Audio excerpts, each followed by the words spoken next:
আমাদের প্রিয় মাতৃভূমি বাংলাদেশ খুব সেনসিটিভ এন্ড ক্রুশাল একটা টাইম পার করছে।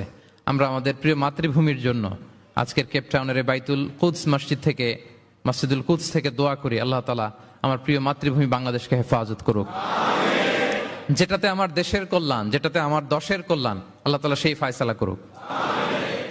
বাংলাদেশে চাকরির বাজার মন্দা, ব্যবসা করতে গেলে অনেক ঝক্কি ঝামেলা, নিরাপত্তা, এটা সেটা অনেক কিছু বিবেচনা করে আমাদেরকে থাকতে হয়। তার বিপরীতে এখানে আল্লাহ তাআলা আপনাদেরকে প্রতিষ্ঠিত করেছেন। অনেকে এই দেশের ন্যাশনালিটি পেয়েছেন, সাউথ আফ্রিকান ন্যাশনালিটি পেয়েছেন। তারপর ব্যবসায় আপনারা ভালো করছেন, রিজিকের 10 ভাগের 9 ভাগ আল্লাহ ঢুকিয়ে দিয়েছেন ব্যবসার ভেতরে, আলহামদুলিল্লাহ। তো দেশে যারা স্ট্রাগল করছে তাদের তুলনায় তো আমরা অনেক ভালো, কি বলেন? আপনাদের কোনো কমপ্লেন নাই তো? সব সময় কি বলবেন? আলহামদুলিল্লাহ বললে আল্লাহ তাআলা